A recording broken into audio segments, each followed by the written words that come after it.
Send me your poor, your homeless, and your chips. You're watching Techstrong Gang.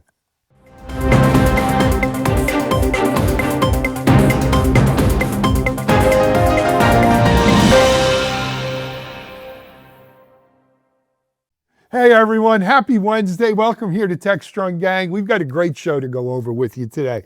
We're going to talk about chip migration, immigration, and everything else to do with chips. We're going to talk a little bit about the economics of agentic AI and digital drag. No, not talking about transgender stuff though. In that regard though, we've got a great gang to talk to you about it with today, including a brand new gang member making his debut here on Techstrong Gang. He's actually no stranger to the Techstrong family.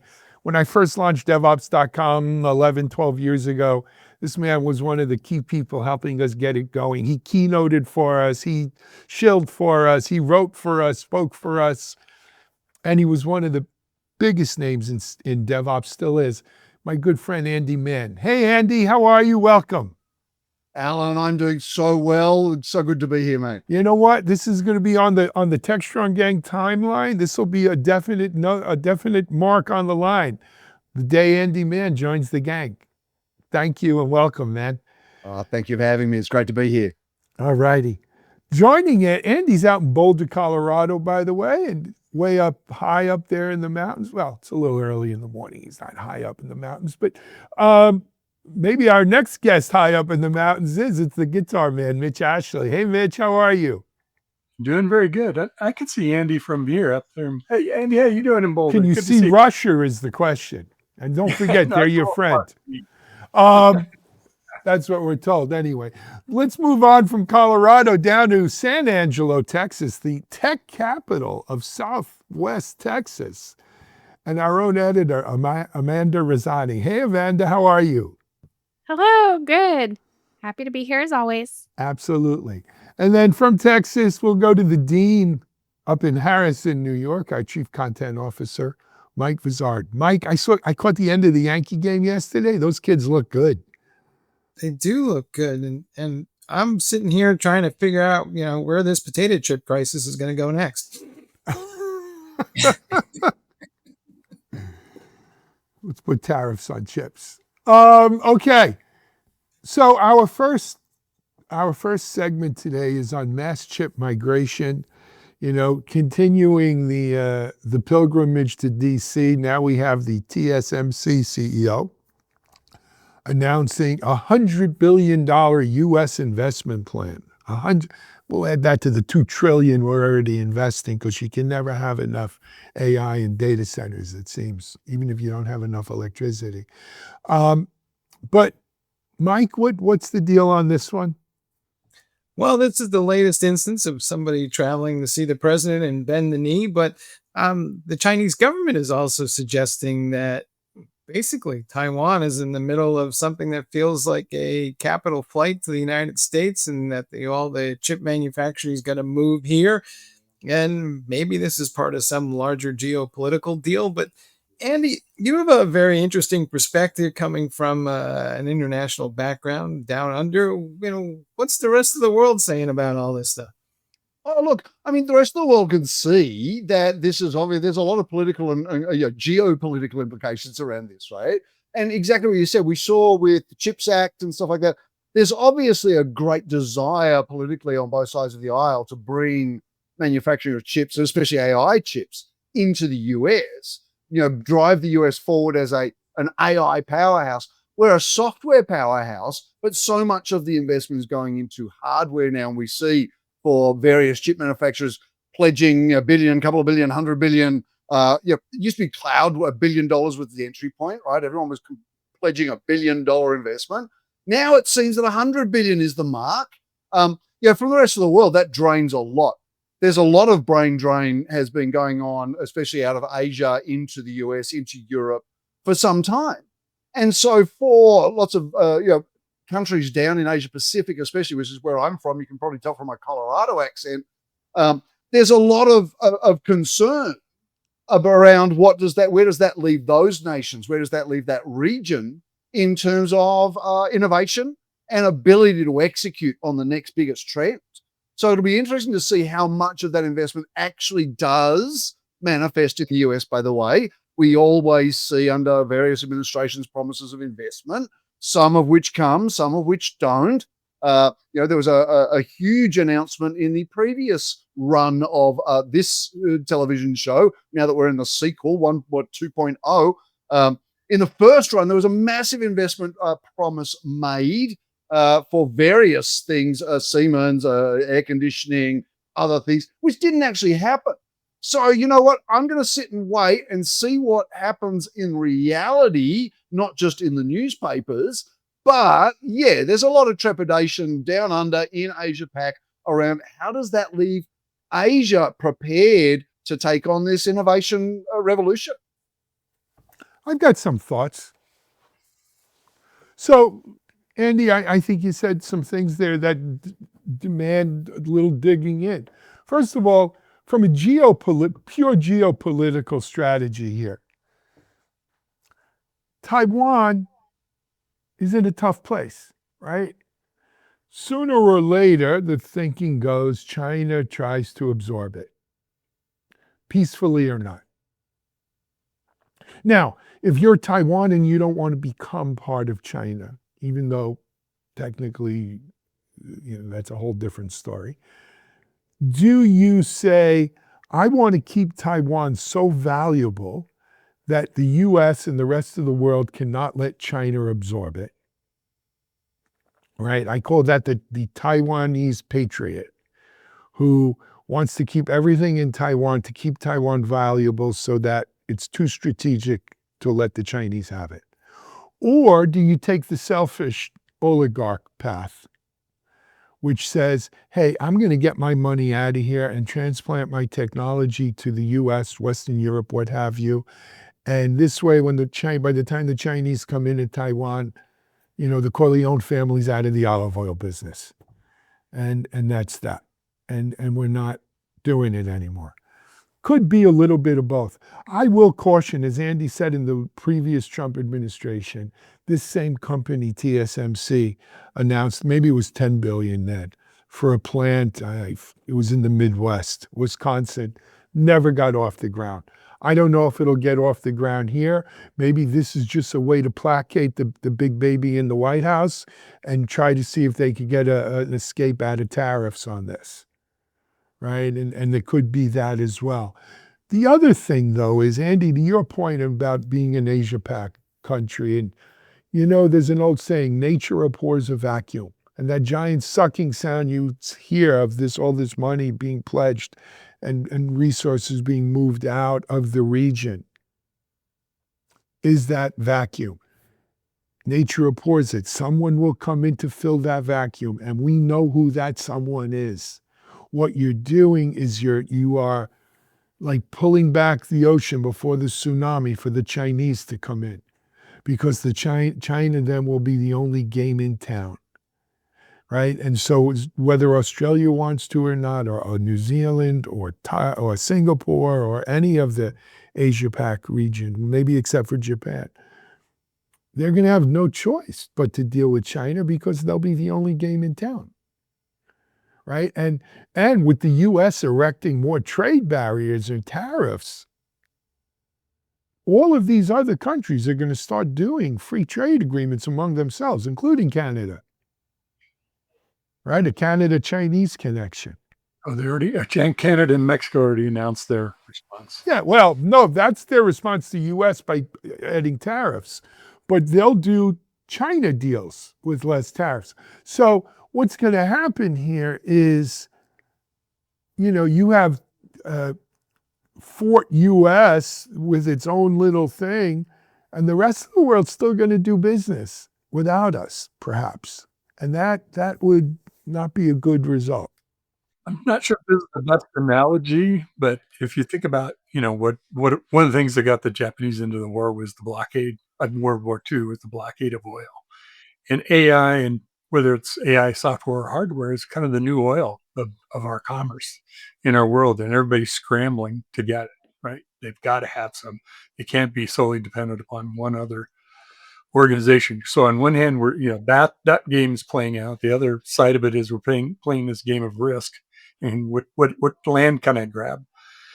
So we have these two things going on, and it's interesting.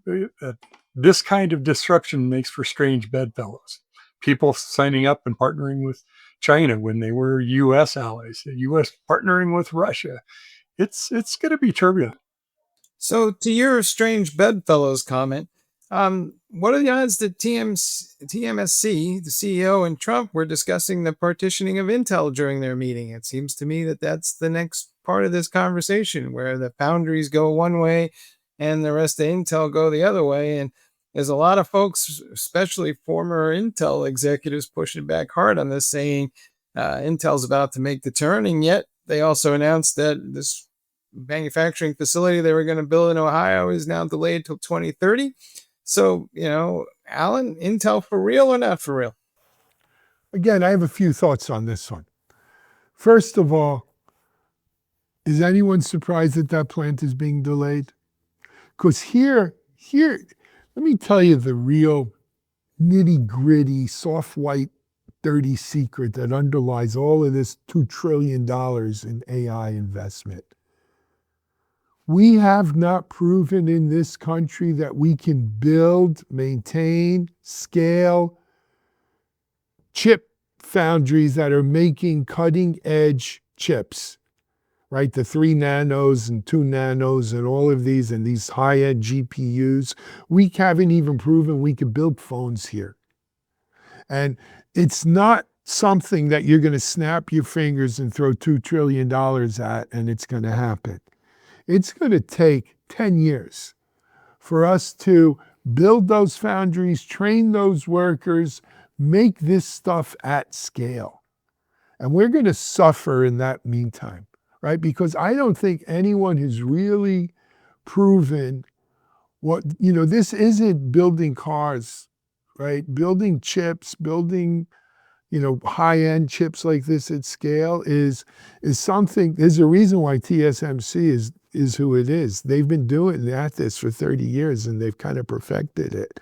There's no guarantee you're just going to pop up a factory in Gutenberg, Ohio, or wherever the heck it is, and voila, you're going to have chips coming out. This ain't Dairy Queen. So I worry about that. The other thing I worry about is, frankly, who the hell is the U.S. government to decide about chopping up Intel? I'd like to have Intel have a seat at the table, because the last time I checked, the U.S. government doesn't own U.S. industry. Even though they're in bed together in today's oligarchy, it's still a private company, and the shareholders of Intel should be the ones who make the decision about what Intel does going forward. So I'm against that whole thing. I would beg to differ. If we can chop up Ukraine, what the hell's Intel? Easy. You're right, but let's not get me started there.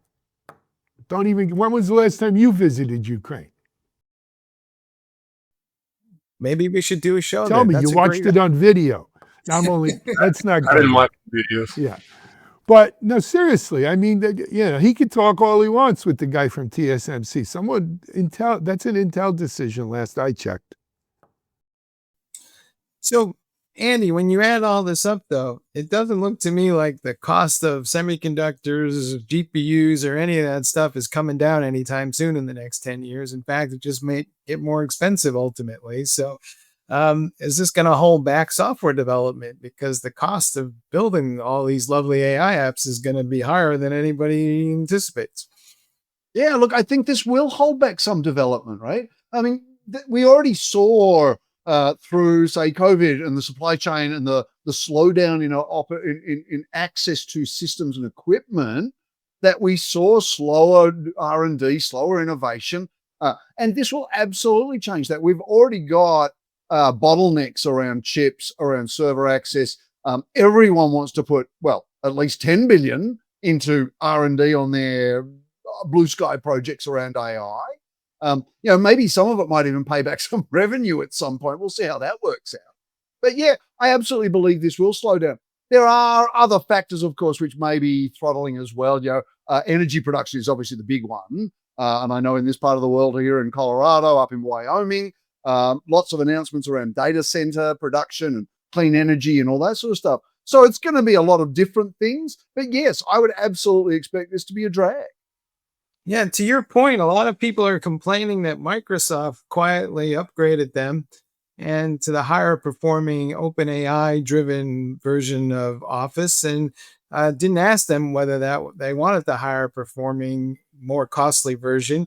And a lot of people are complaining, saying, you know what, the ROI on that AI capability isn't worth that, and they want to go back to their normal license. So I think we're going to see a lot more of those conversations going forward.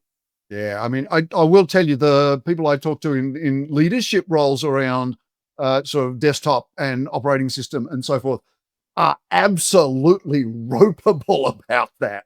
Because all of a sudden, it's not just that they're not finding ROI, they're finding negative cost driver because people are messing around with this AI on their desktop when they should be getting to work, and they're getting it all wrong because the AI is still not really up to scratch. I was disappointed in the Microsoft Copilot features. I got them in my Office 365. I got that little symbol. I said, oh, let me click it. And disappointed in it. So I have a question, just been quietly listening. So the question that comes to my mind, something you said, Alan. So we haven't done too well with chip manufacturing here in the US, and now this is a big delay. We're going to be so behind. Is it worth trying to have the chip manufacturing here in the US? Because I know price is probably going to be more expensive here. Is the return on investment going to be worth it? Or are we going to be so behind by the time we even... I'm glad you asked this, Amanda. So for all of those out there with the same question as Amanda, make no mistake, it is a worthy goal and a strategic goal for the U.S. to say we want to be independent, like we're energy independent versus we want to be chip independent. We want to control the manufacture of GPUs, AI chips, all semiconductor chips. And we want to sell them to the rest of the world if they'll take them from us. But hold on one sec, Mitch. There's a gap between wishing it and doing it. And the question is, when the rest of the world is frankly pissed off about it, where are you getting those chips during those gap? And that gap could be 5 to 10 years, right? What are you going to do for the next 5 to 10 years? Because if you're going to wait 5 to 10 years to get your chips, game's over. Game's over.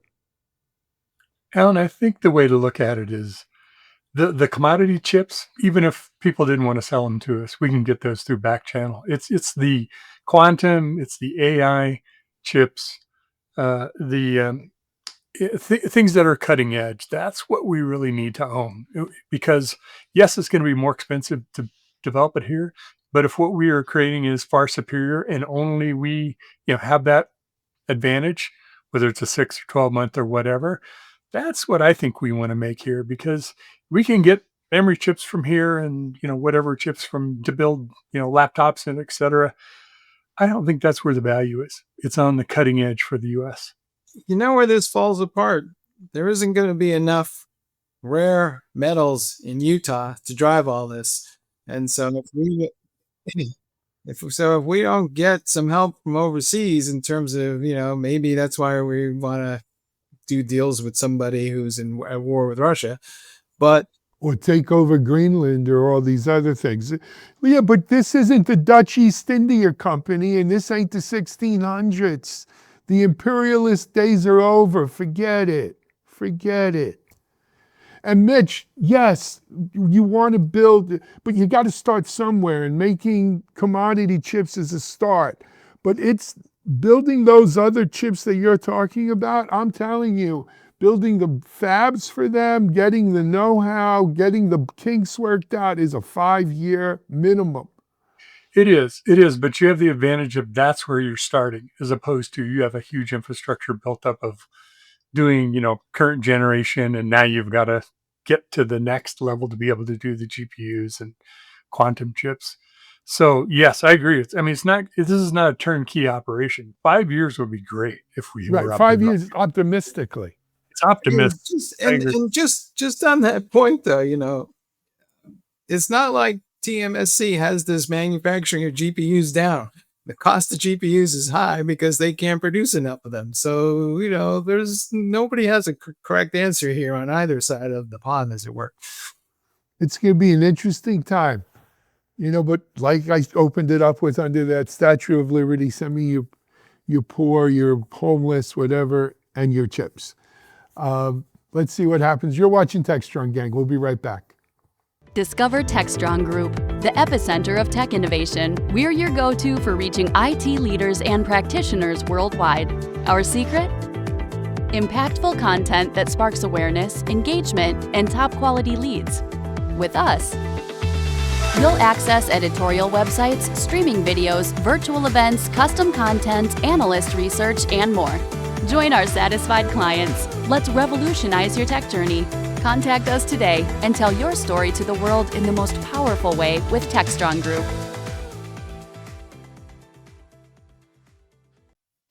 Hey folks, we're back, and as promised, we're talking about the rise of the AI agent economy. It's still early days, but AI agents will communicate with each other, and eventually they will drive transactions, and they may decide to do things based on how they're programmed or hallucinate, depending on how things go. But Mitch, I know that Futurum Group is really putting a lot of investment into researching AI agents, and I know you put out a report recently around Salesforce and what they're doing, and I expect more to come. But is this just the beginning? Well, just to plug, I would really recommend folks follow the analyst at Futurum because we're looking at not just the chips, but also agents, software development, infrastructure, security, and all the impact that AI is already having. I'm thinking about Alan's comment of trying Copilot, Microsoft Copilot, and being disappointed, or like I am with Apple Intelligence. What's happening behind the scenes is people are rushing to figure out how to use the LLMs and use no-code, natural language, as well as traditional programming languages to create agents and see what we can do. I mean, it is still at the experimental stage, but people are starting to get their legs under them. And, we even see, LangGraph issuing pre-built agents that you can use to talk to their models. We did this analysis for Salesforce, or I was sponsored by Salesforce. It's our own independent analysis, but looking at what the ROI and the total cost of ownership, and there's some impressive numbers, it's early. But I think the people who win right now are the people that focus on agents that actually are helpful, not just agents. Like find a problem that your agent solves and customers who want you to solve it, and they'll go, this is amazing. When we throw generic tools at people, here you go, here's ChatGPT, here you go, here's Copilot in your Microsoft Word document, most people are not going to spend the time to figure out how to make that work for them if they can. So the agentic agent and the agent topic it's across the board. I mean, we just had Sonatype announce some agent capabilities in their tools. OpenText has, everybody is announcing both AI and agent-based capabilities. So it's interesting time for sure. Yeah, I think every other article in Techstrong AI is about a new AI agent. There you go. Andy, let me ask you something. So let's say that I have an AI agent and it is optimized for me to buy this thing at the lowest possible cost. And let's say that you have an AI agent that's optimized to sell this thing at the highest amount of profit. Are our two agents going to meet somewhere in an alleyway and we're going to have a rumble to sort this out? Or how does that kind of play out in your mind? Yeah, look, it's going to be fun to watch, at least as an observer. I don't know if you remember when the personal digital assistants first started to come out. You had your Alexas and you had your Siri. Like, stop. My button just started lighting up because I said her name, didn't it? Anyway, you've got all these assistants. And you remember at one point they got them talking to each other and they just had a conversation for like 3 hours and nothing came out.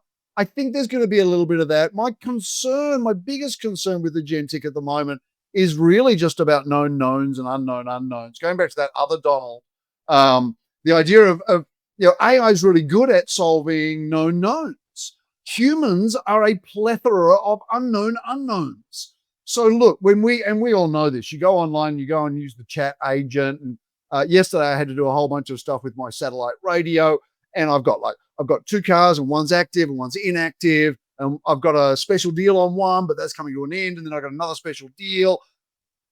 I don't know any agent that will deal with that complexity right now. But if all I needed to do was go online and renew my existing subscription, agentic AI is going to take care of that.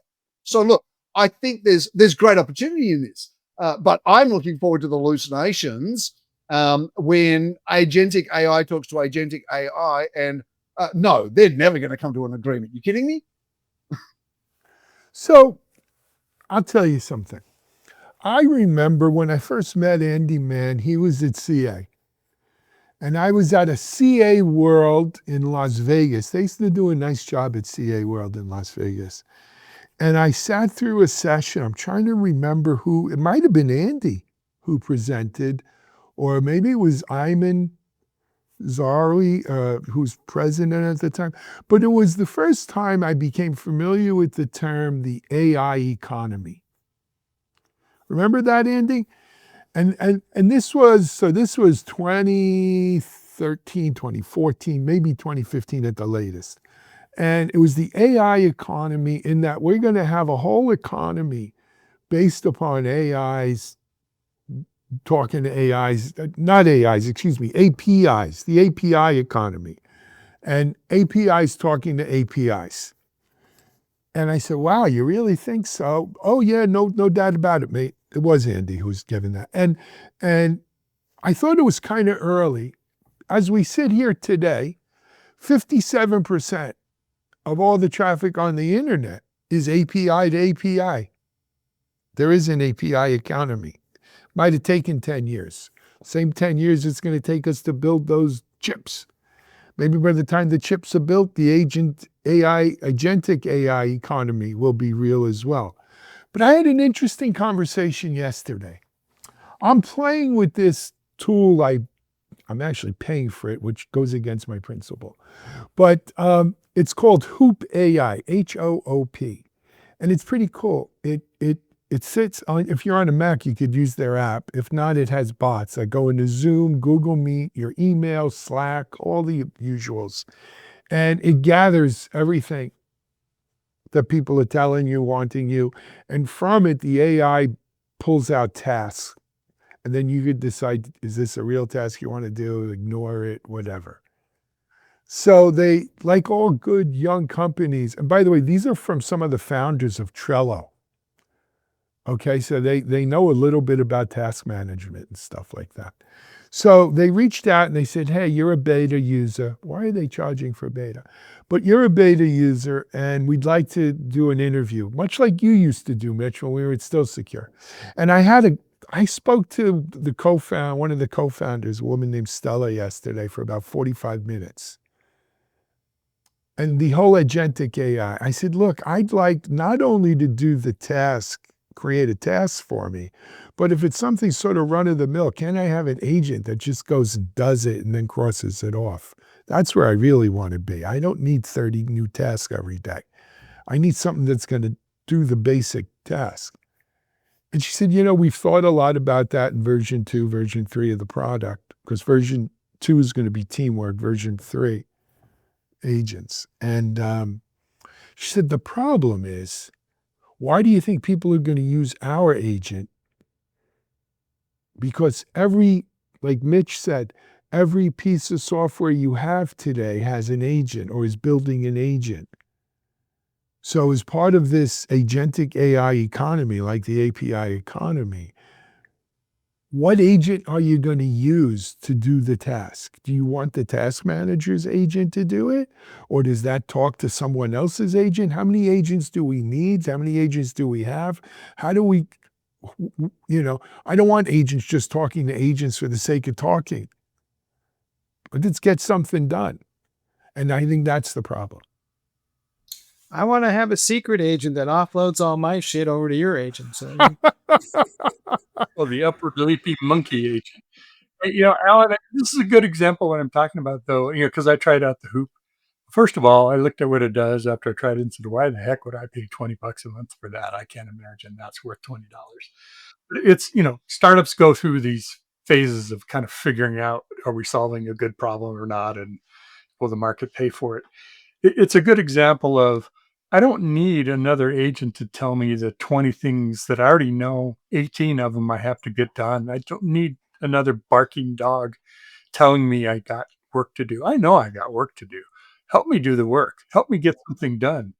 Um, Futurum did another study talking to 200 CEOs at very, very large organizations and out of the top 200.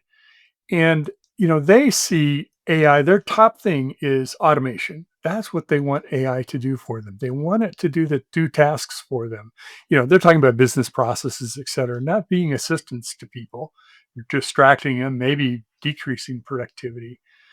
Now, AI projects internally still have a high failure rate. We're early in this, but I think that's what we all have to have a critical eye towards of, is it a novelty? Is it not really a problem that needs to be solved, or that is a problem I need solved? Is this doing something for me, my business, my operation that actually has an ROI to it? Yeah, and Mitch, I think there's an aspect here of pilot versus co-pilot. I don't need more co-pilots. I need some pilots, to what Alan was saying. So people are actually some agents that are actually going to do the job. But we're coming at it from the wrong angle. Well, so many software businesses, at least, are coming at it, I think, from the wrong angle, which is, and you said it, Mitch, find a problem, fix a problem. Don't just release AI. Here, have some AI. Okay, that and $3.50 gets me a cup of coffee if I'm lucky. But it doesn't solve a problem. Find a problem, fix a problem. And that's why I think we're having challenges around, well, agentic and chat GPT and Gen AI generally as well, is too many people are going at the technology going, oh, wow, this is cool. And it is cool. It does amazing things for playtime. It doesn't really help me get my job done. Now, I think and again, to Alan's point, the co-pilot versus pilot, I want AI to be augmentation to start with. I want it to be automation to start with, right? Automated intelligence, augmented intelligence. I think it's a stepwise approach to artificial, and we need to get this maturity map going. And we know this map exists. We've done it with automation before, right? This idea of trust but verify, put in guardrails, not roadblocks, and start to find a problem, fix a problem. I think there's a lot of ways agentic can go here, but as long as people are focusing on co-pilots that are AI enabled and step 3, I don't know, underpants gnome kind of territory now, I think we're not going to get to a solution that we're happy with. So I would just say, though, the issue is that those AI models don't do the same thing the same way twice. And if you're running a business process, you need it to be done the same way every time. And that's where the disconnect is going to be. So I have 2 questions. First of all, is there like a catalog of AI agents that people could shop through? So I think that might be helpful, where they can hand select a number of AI agents that work together for their needs. And then number 2, has there been any study, like a mass study, where people share something they wish they had an AI agent for, and they could put that together and determine the most effective AI agents that they should come up with? It's a good. You have the best questions, Amanda. That's why you're such a great interviewer on Techstrong TV. I don't know of a directory one to have to be updated. Sounds like a business plan to me, Mitch. There you go. I think even the second question I think is a great one, which is take it down a level. Let's talk about the problems that we need solved, and can we put AI to it?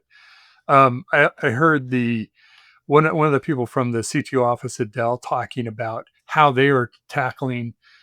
This is a public conversation, so how they're tackling using AI in development. And the ideas, there are a plethora of ideas, but they had a process where they kind of winnowed them down to like, okay, what are the ones we really think have a value to it and ROI, invest some experimentation. And then They have a few projects, maybe it's a few dozen or so, that are really investing in AI to solve that specific problem. So it's exactly what you're talking about, Amanda. And I think organizations have to do that for themselves, right? Another thing, I think we're kind of missing the point on how we're selling agents. I look at OpenAI, and you have to pay extra for operator. You have to pay at the higher end. You know what? Is it the AI agent or is it the stickiness of the agent? If I build a lot of stuff with somebody's agent, I'm not going to move off of that anytime soon. If it's bringing value to me, that's the give it to me free, get me stuck. I will live with that for a long time, and I'm happy to pay you money when I see value from it. We don't hear any great things happening with people doing things with Cursor. We do there, but with Operator from OpenAI. So it tells me, is it really that valuable yet? Yeah. Like everything else AI, a lot of it is on the come, Mitch. Yeah. All right. Let's take a break here. We've got one more great segment left for today's Techstrong Gang, talking about digital drag. No, it's not some show in Key West. You're watching Techstrong Gang. SecurityBoulevard.com is the leading resource for news, analysis, and education on challenges facing the cybersecurity industry. SecurityBoulevard.com covers all aspects of cybersecurity, including data security, DevSecOps, cloud security, application security, network security, security threats, and more. SecurityBoulevard.com has the largest selection of security content, featuring breaking news, blog posts, podcasts, and more. Visit www.securityboulevard.com to learn more. SecurityBoulevard.com, home of Security Bloggers Network. Hey folks, we're back and we're talking about a report from Soho where they did an analysis that says, well, how far are people along in their digital business transformation initiatives? And I think it suggests that maybe a third are kind of stuck, and it's probably more than that. But Amanda, you run Digital CXO for us, and that's where this article is. What's your assessment of what's going on here? I mean, we seem to be all kind of like enthused, and now we're kind of tangled up in each other. Mm-hmm. Yes. So it was an interesting study because several key points that I noticed. First of all, it's the in-office workers that are lagging behind versus the remote hybrid workers, which seem to be experimenting and taking on more effective tools. So that's kind of interesting. Secondly, is the reliance on all these spreadsheets. We were talking about this earlier in the show. They're still relying on spreadsheets and these old methods of just sharing passwords ad hoc and not embracing AI for security, whereas they are for other things. So I found that interesting. I had typed out a few other key points. It's just the use of shadow IT too is a big one, where they're just using all these tools and nobody's keeping track. So we're a little behind in digital transformation compared to other countries, but primarily in the not in the remote and hybrid, but the people who are going to work. So I would also emphasize in that regard, it's not that we're lagging in digital transformation. We do a great job digitally. You could order and get virtually anything you want digitally today. Anything, just about. This survey is really for digital transformation in the workplace. So how are workers transforming into digital? And it's not that they're not digital, right? Using a spreadsheet is still digital. It's, are they leveraging digital technologies to improve productivity? I think is a better, but whenever I get surveys like this, and I'm jaded now from doing this all these years, I look at who put out the survey, what do they sell? And that pretty much will tell you what the survey is going to say. And I think there's a case of that. I think I'm going blind trying to enter data into this cell over here in this spreadsheet because it's so small. I cannot see what the hell is going on inside it. And then I can tell you what your vision problems are from, Mike, but It gets worse as the day goes on. So, so, so, so I will jump to Andy and just say, I keep feeling like we're using the wrong tools for the wrong jobs all the time. Mate, Yes. this is the story of tech writ large, right? The rush to adoption and then the stall. We see it every single revolution. We saw, you remember virtual stall 15 years, 20 years ago when we were first meeting, Mike, we were talking about virtual stall.